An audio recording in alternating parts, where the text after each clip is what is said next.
So normally I would wash the car, so your normal procedure, if the car was dirty, you would wash it first, with a like a Adams strip wash or a Chemical Guy Citrus Red and an Adams APC or something like that. And so what I'm going to do, I'm not actually going to wash the car. I'm going to just spray it down. I'm going to iron out. So since the car's dry and it's clean, I'm going to spray my iron out solution on it first. Then I'm going to hose it down. I'm going to skip the whole washing, the stripping step that you normally would do. Another really good soap that is good at stripping the paint is Geon Foam. You would just use a heavier concentrate, just let it on the car, and it'll pull all the wax off the car. And so what we have on here is probably really just a layer of hydrate, maybe a little bit of Colinite left over, because my beading stopped, and it's been a while since probably at least 6 months since I reapplied Colinite. And then of course the car sat out for a really long time. So I'm going to spray the dry car down, which is actually preferential when you're doing an iron out solution or an iron out step. And so I'm going to spray the dry car with iron out. The only thing you need to be careful with, I think, is making sure that we don't let the iron out dry on the thing. And so I don't want to, and what I might actually do is do sections. We'll kind of see how I'll monitor it and see how it looks. But I don't want to deal with that issue of having some iron out dry on the paint. It's not worth the risk. I don't know what it'll do, but it probably won't be good. Like all chemicals, just shake it a little bit. I don't think you would really want to shake this up, but at least mix it around. And I've actually changed the sprayers just because I had all these extra sprayers for my bottle project when I was attempting to create my own bottle system.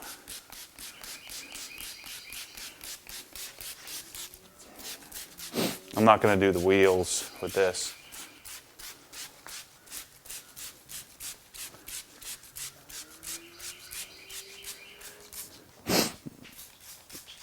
I got some water spots. I really don't see any marring or scratching on the paint. I mainly just see some water spots. And so this is CarPro Iron X. And you could do this step a lot of different ways. We could do it with an iron out, like a snow foam soap. You could do it with the car wet. You could do it, with the car dry, like what we're doing. You could, even in the past, what I've done is walked around the car wet and wiped down the iron out solution with a wet microfiber towel, just to make sure I didn't miss any spots. Again, I doubt my car really has many deposits on it, and a lot of times I won't even do this step. Do the glass as well. Again, my bumper was repainted because the dealer accidentally gouged it when they removed the taillight. The taillight was stuck a little bit. The tech scraped it, so we had to repaint the bumper. And with bumpers, or not with bumpers, but with any kind of repainting, you want to give it time for the paint to breathe or gas off, I guess they call it, so to harden and release whatever chemicals need to be released. So, I've got a solid month, so we should be good to polish the thing. I don't think there's an exact science to it, but, and like I said, there's a few little dirt nibs, little dust spots in it. So we'll probably be able to get out some sandpaper, some like 2500 grit or 3000 grit or something, and do a little wet sanding here today. I'm not an expert in wet sanding, but I know how to do it to some extent. But again, no, I'm not an expert. I don't have a lot of experience with it because normally my cars don't need it. All right, so I'm about ready. I mean, by the time I get all the way around the car, this has had plenty of time to do its work. On a dry car, on a wet car, you might want to give it a little more time. So this isn't my package. This is a gun that I've been testing as a less expensive alternative to the Mosmatic.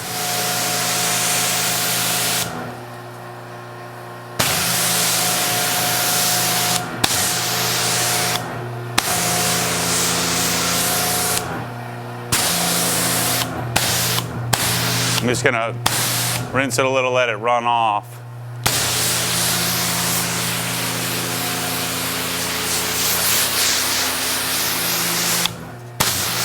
Give it another minute or so. I'm not detecting any iron, so we're looking pretty clean. Apparently, notice there's lots of iron on the ground from the GT350 brakes, but I don't see any purple. But it's always good to do it just to be safe.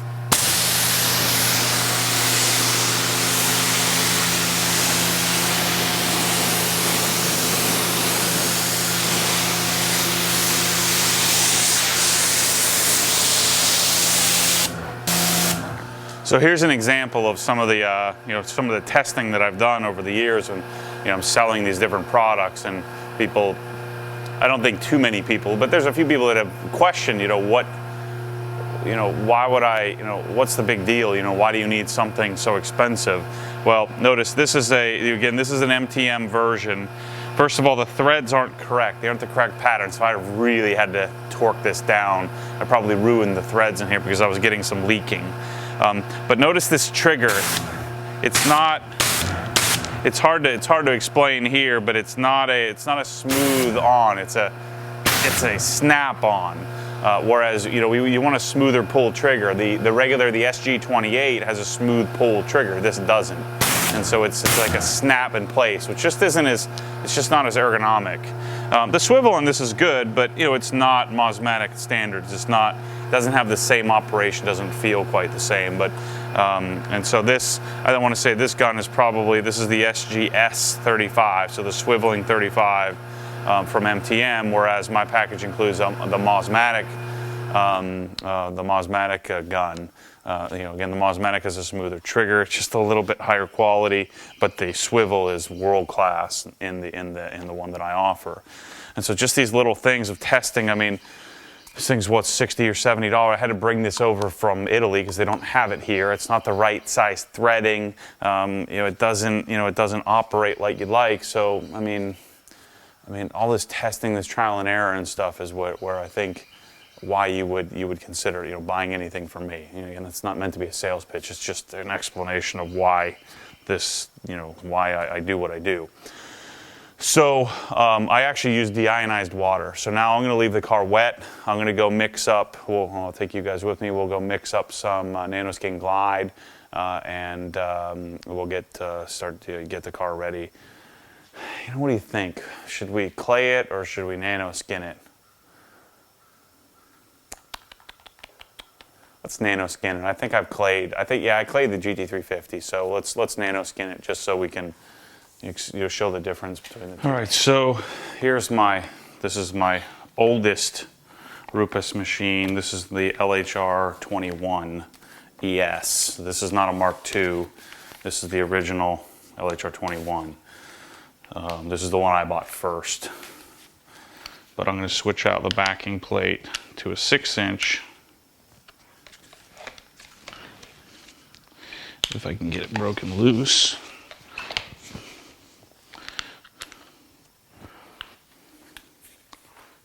This is a 5-inch backing plate.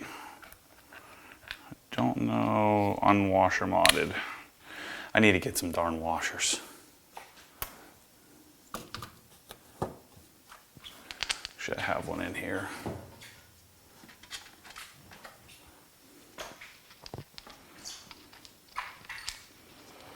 So when I say washer modded, we put this washer, which is flattened on either side.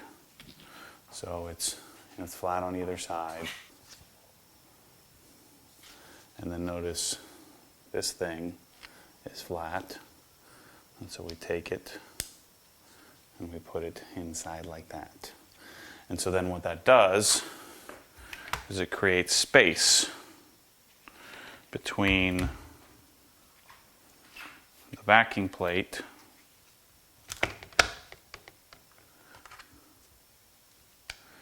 and the the pad holder, the Velcro thinger. or no, space between, yeah. Gives me space between the backing plate and the actual machine, so it doesn't, there's no friction there, so the thing can spin freely. Without that washer, it doesn't spin freely.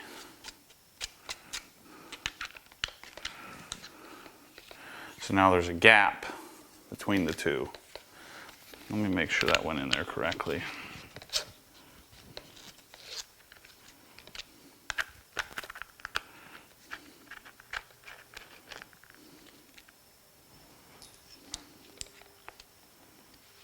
Yep, we're good.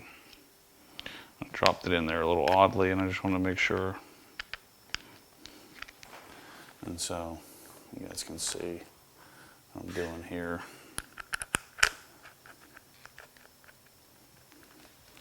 Just tightening this down.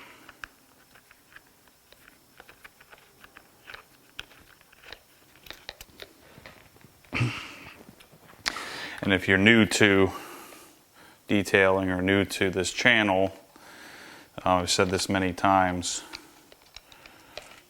to put a line on your backing plate. So you see the line here. So you see this line. And so when the thing's spinning, you'll notice it spins fast enough that you'll be able to see, if you see this line, then it's not spinning. You know, so when the machine's moving, then you won't see the line. But if it stops rotating, you'll know that you're doing something incorrect. You're holding the pad incorrectly. All right. And so this is a nanoskin, auto scrub nanoskin fine. And so notice how the pad has some little diamonds in it. And it's got like a sticky, like a tacky feel to it. And so we're going to mount this or put this on the machine. And so now we can go around the surface of the car more efficiently than doing it with a clay bar. Save time and energy, theoretically, if you weren't standing here talking in front of a camera. All right, so we got that. Now we could just do this on the car straight up, but I prefer to actually mix the solution,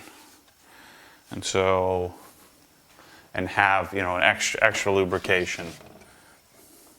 You know, we're going to polish the car, but anytime I can reduce marring, I'm all for it. And so if we're doing this as with auto scrub, we want 7:1. And so I already have a solution of 7:1 in here, so 300. So there's 1,000, so there's 700, and so I'll just fill it up a little bit more. So I'll put 100. I'm going to put 100 milliliters in here. It gets a little soapier if you go too concentrated, but for this application that doesn't matter because we're going to rinse the car off anyway. All right, so we've got our solution mixed up. We've got our LHR21 ready. I've got also my fine block ready to go. And so let's go work on the car. Okay, so we'll do this whole entire front clip here. And so again, there's already water on the car, but I just feel a lot better doing this.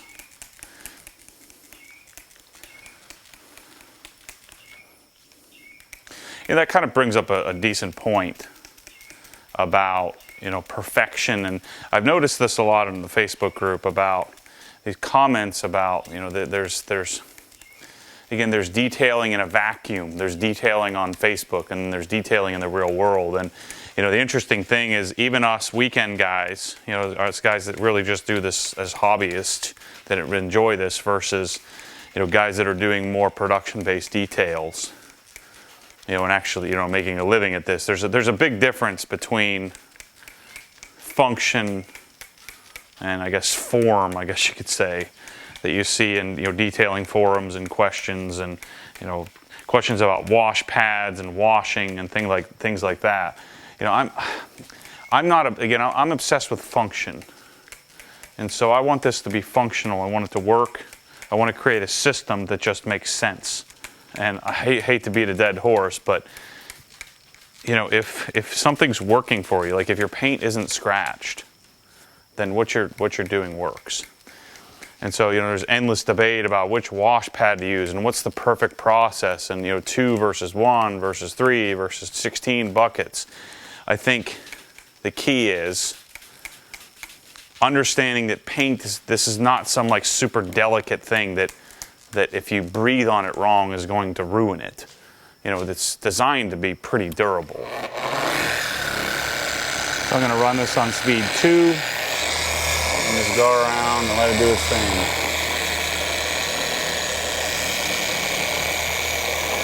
You don't really need to apply any pressure with this. It is a thin pad, so you just want to be careful you don't hit any edges on anything. And the other thing, if you're doing this in your garage, it makes a pretty big mess.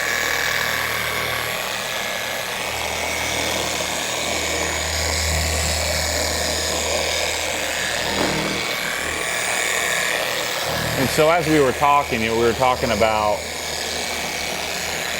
was talking about, you know, something like talking about an Adams wash pad and how it shows or holds dirt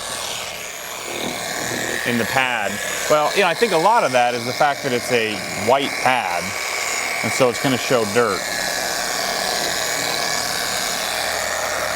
But to me, it's more important to get a bunch of soap on the car than it is to worry about a little bit of dirt in the pad. And again, it just comes down to if it works. Does it work? Yes. Can we improve on it? Then let's consider it.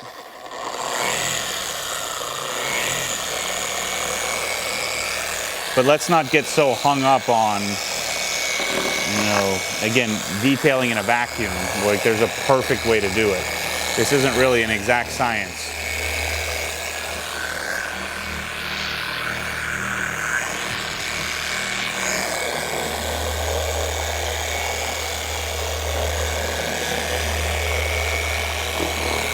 Your tendency is going to want to ramp this sucker up to like speed 6 and just blast it out, but I find that leaving it right here at speed 2, even then, they say that, you know, you're supposed to run it even slower than this, but I feel like it does the trick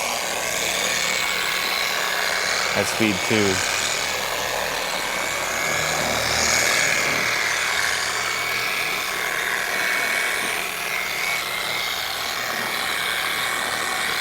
I'll come back over this area again, get all the little spots that I missed with the block.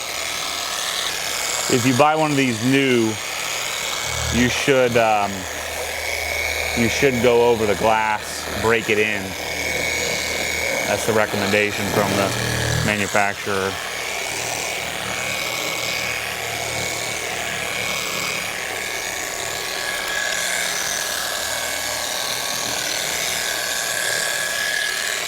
Gosh, this makes a mess.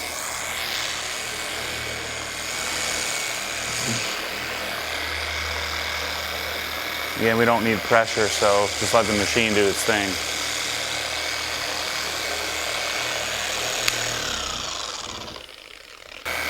You know, I found that with this, I don't get nearly as good, or as, you know, if you did the baggie test and took a, you know, a sandwich bag and rubbed it, you know, wiped it on the paint with your hand, this doesn't do as good of a job at completely decontaminating as a clay bar would.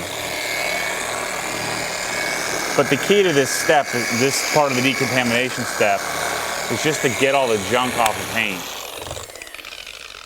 You know, get the bulk of anything that might get grabbed by your polishing pad, and, you know, could potentially grind into the paint. That's the key to this, I think.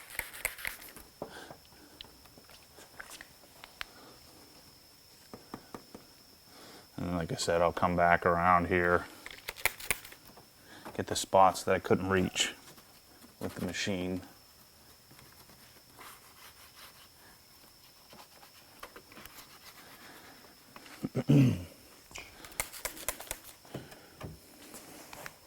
lot of people always ask about my my tow hook. The reason why I decided to leave this thing in is it's made out of Delrin, all right? At least this is my philosophy. But the hook, or the threaded portion, in the female portion inside the car, is steel or aluminum, or I think it's probably steel. And so I found that as I'm taking this on and off all the time, the Delrin, the threads just didn't sit right. And so I felt like I was wearing it out. And so I just decided, you know what, I take 2 trips to the mountains every year. I'll probably take a third somewhere else with a trailer. And this thing is there's a urethane or a plastic bushing in here, or a washer, to help make sure that this doesn't slap off the car. And then, God forbid something ever happened and I had to get towed, I have the ring on here. But that's why I leave it on. It looks cool. I got the GoPro mount, and a lot of times I'll throw, a GoPro on here, at least I have in the past. And so that's the only reason why. I'm not trying to look cool. There's just a functional aspect of, I don't want to have to keep buying, because I think this thing's like $150 or something, and it doesn't look half bad on the car. So that's why I've left it on there. So glass, we do identically. And I don't have to worry about, rinsing it off. Now, if I wasn't going to polish, I might want to get the nano skin off the car so I don't get all kinds of streaks, but I'm certainly going to polish the car, so we'll just leave it on as we work our way around here. I'll never forget, first time I clay barred my red S2000, probably, when was that? It's an easy 15 years ago. It took me hours and hours and hours to clay it, I felt like, or at least several hours to clay it. Now this will take me, 25 minutes. And if I was really working hard, I could probably get this done. If I wasn't moving the camera around and stuff, I could spray the whole car down and do it in probably 10 or 15 minutes. If I really wasn't too concerned about complete decontamination.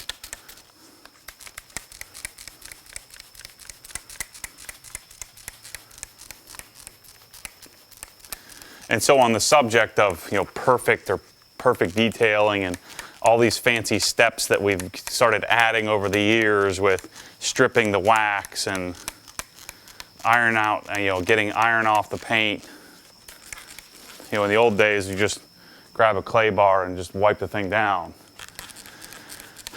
So, again, I'm skipping the whole stripping the wax step. That's what this is doing largely, is removing, a lot of the wax and sealant that's on the car. It won't remove all of it, but we'll get the rest of it with the polishing step.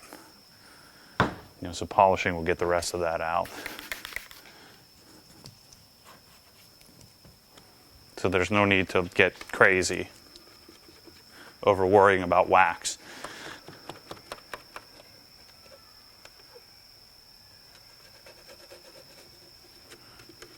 Now, part of the problem here with a coating, like if I had a coating on the car, you could certainly clay it, decontaminate it, but then the old just, polishing, just a simple correction like what I'm doing, it's not really possible. You're going to have to wet sand it or, polish, compound the heck out of it. And even then, you never know when the coating is coming off the car. And so part of one of the reasons why I have never coated or don't really have an interest in coating a car like this is, one, I enjoy this process, and two, I don't want to have to I don't want it on there forever. And I know you can remove it, but it's not an exact science where you just remove the coating. You'll probably have to remove a bunch of paint to make sure that you've gotten through the coating. Or if a coating fails, that won't be good. And I just like the look of the wax much more. And so if you don't make it through the videos, I suspect this will be a long series. Then I'm going to do Colinite or Jescar Power Lock Plus, which is this polymer sealant, and I'm going to top that with a Colinite 845, a few coats of that, which is a some sort of polymer type wax. And by polymer, we're talking about some sort of synthetic. It's not a you know, it's not an organic material like carnauba or beeswax or anything like that.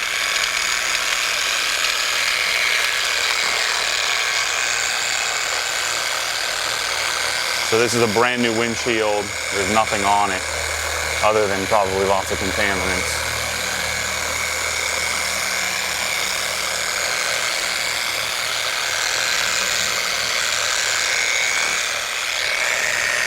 Oops.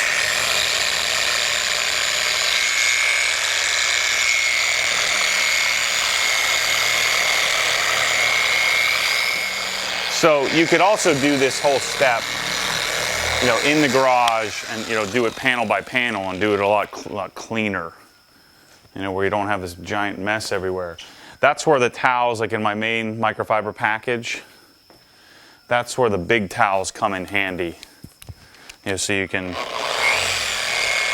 like if you were doing this with a clay bar and doing it by panel or section by section, or using something like this, you could then wipe the car. I always end up doing the deck lid here with just the, because there's so many curves and wing and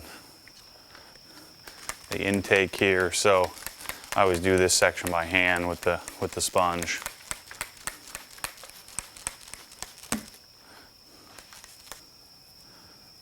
So I don't know how much I've told you guys about the cats. But you know, again, my car got damaged by rodents of some sort. So we finally went to the Humane Society after a rodent got in Michelle's car and started chewing on her seatbelt in her Tahoe. And so I went and got some feral cats. And what you're supposed to do, according to the Humane Society, is you're supposed to confine them. You know, put them in like a room somewhere for like a week, you know, and feed them. And then they become accustomed to, that's their place. You know, that's where they come to eat. That's like home base. Well, we have this little playhouse right over here. And so Michelle, she went and got the cats, put the cats in there, didn't close the upper doors.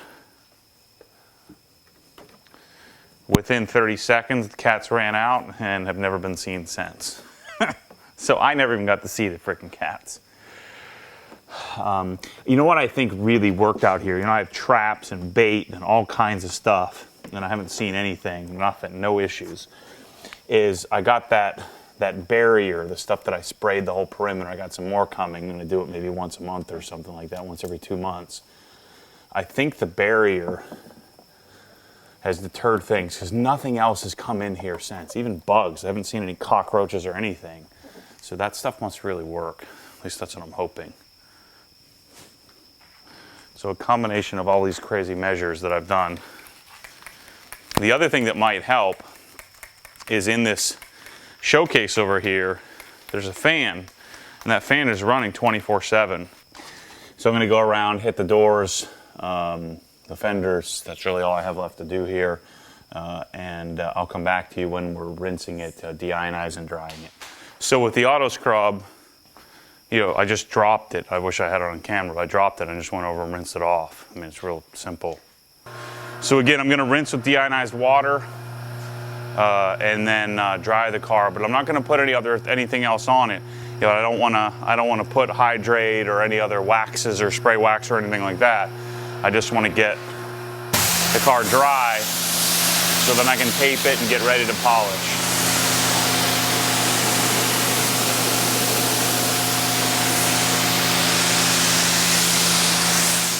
Before I finish here, let me take the plate off. Just auto scrub behind here real quickly.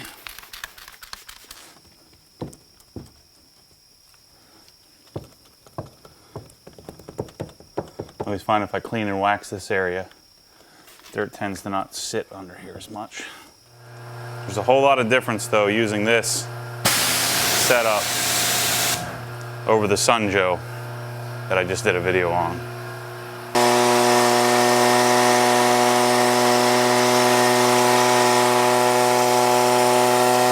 On a 911, I always pull this up and notice the water runs out.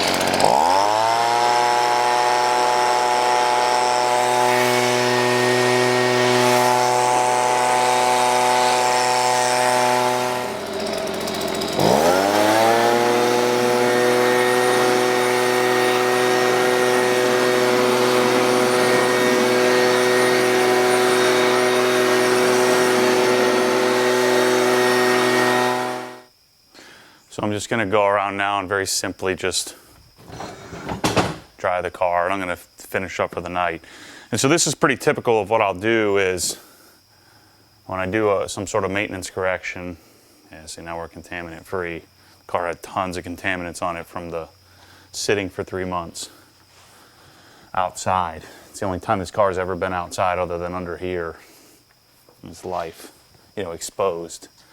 So like I was saying, this is pretty typical of what I'll do, which is do the decontamination step at night. Because if you've ever done a whole car all at once, you tend to get water all over the place. You know, so we tend to get, you know, water seeping out of the cracks, even though I blew it off really, really good, really well. All that water, you know, like in the, even from here, you know, it just kind of gets all over the place. And so letting it dry overnight, I found, tends to work great for this application. These big old towels are great for this.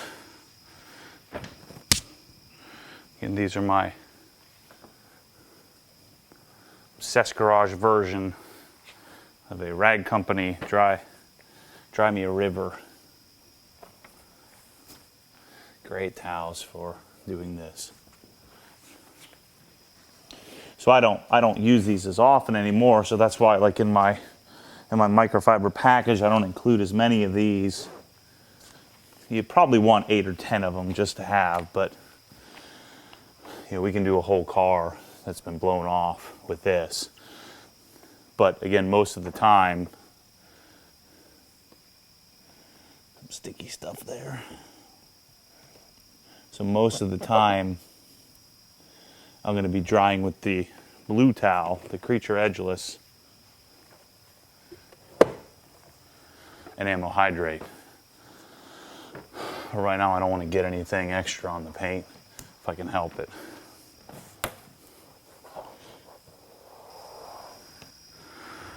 And these are my not so pretty as far as the cuts and how they look. These are the minks.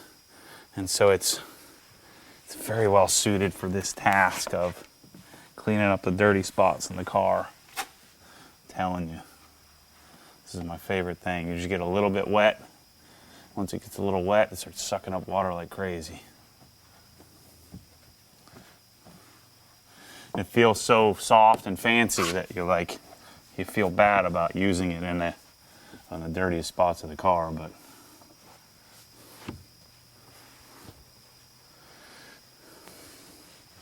again, I've talked about, you know, sometimes the cuts aren't like, I don't know if it's the towel type, but they, you know, they tend to be not quite as clean cut. All right, so again, I did this a little unconventionally in that, you know, the car is, you know, the car was already washed. So I washed it last weekend and then put it in the bubble in the car capsule and left it in the car capsule. The car was clean, and then pulled it out and decided, all right, let's get this done. It'll save me some time. And so rather than doing a strip wash and doing a full wash like I normally would as part of the decontamination process, I skipped that step and went straight to iron out, which proved to be kind of probably most likely a waste of time, because, you know, now seeing purple on blue is not super easy, but doesn't seem like I had any iron contamination. So did the iron out on a dry car, and you want to make sure you don't let it dry. I don't know what it would do, but I don't recommend trying it. Just from the smell of it alone, I wouldn't want that to happen. And so the next step was then to either clay bar it or auto scrub it. I chose to auto scrub it with the machine this time. And so we've got all the contaminants off the paint, and now we're ready for polish. And so what I do often is like I'll start on a Friday late afternoon and get the car prepped and ready so it can sit overnight and then dry. And so that way when I'm taping things and when I start polishing, there's less chance that water starts shooting out of like the door handles and things like that, because it's dried up most of the time. So tomorrow I'll get up and I'm going to come out here early and get started on taping and polishing. So we'll go through those steps and take you through the process. I'll get the lights out and we'll see if we can see any spots.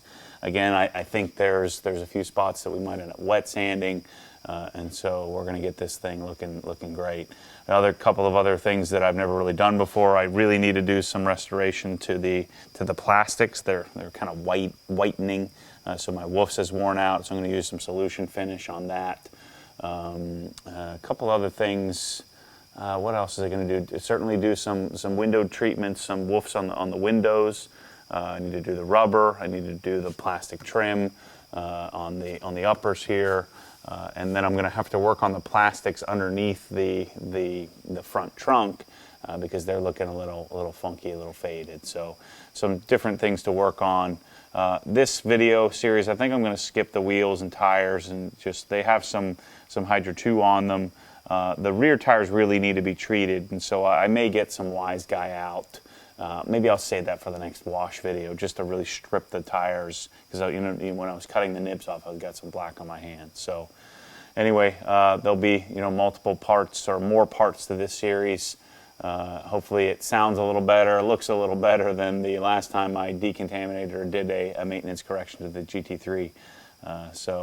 Another thing that we'll be doing is there's a chip here that I'll definitely be doing some Dr. Color chip on, so I'll share that process as well. Anyway, thanks for watching, and as always, stay tuned for more crazy.